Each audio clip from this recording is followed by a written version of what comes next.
Fala galerinha, tudo bem? Vim aqui dividir um pouco das opiniões com vocês.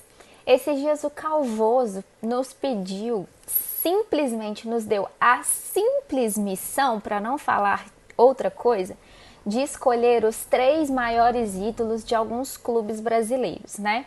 E a gente tá falando de clubes centenários, galera. Como assim escolher só 3? A gente facilmente citaria uns 10, né?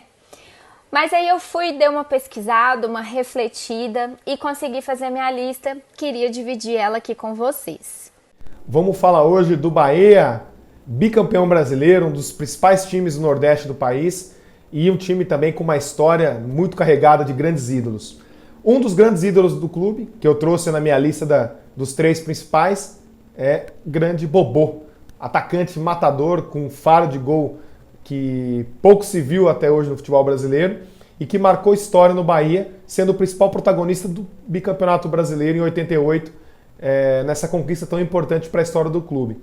Ele foi jogador, ele foi técnico também do Bahia e quando ele era jogador e ele foi vendido para o São Paulo, foi considerado uma das maiores transações da época porque ele foi vendido por um valor muito acima do que o mercado praticava.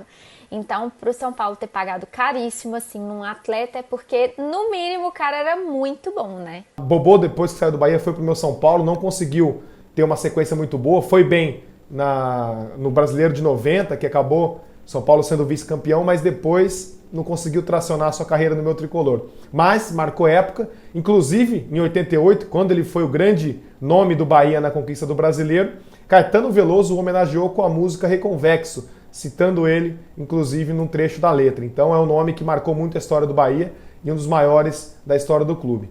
E aí eu fui buscar nas histórias e com alguns amigos, procurar entender quem eram esses ídolos, né? E nada mais justo do que a gente citar o maior ídolo e artilheiro da história do Bahia, que é o Carlito. Foi o único clube que ele defendeu na sua trajetória como profissional e ficou no clube por 13 anos. Carlito, o maior artilheiro da história do clube e foi o principal destaque do Campeonato Brasileiro de 59, né? O primeiro título brasileiro do Bahia. Então, esse é um marco muito importante. E o grande feito também do Carlito, além de ser o grande artilheiro do clube, foi ter dedicado toda a sua carreira como jogador profissional ao clube de Salvador. Então, ele atuou pelo Bahia do início ao final da sua carreira. Então, uma identidade muito grande, a torcida sempre reconheceu esse feito. Claro, o fato dele ter sido o maior artilheiro da história do clube já diz por si só o que ele representa pelo clube. Também vou citar o outro artilheiro, que foi o segundo maior artilheiro do clube, Douglas Franklin. Foi um atleta de bastante destaque da época.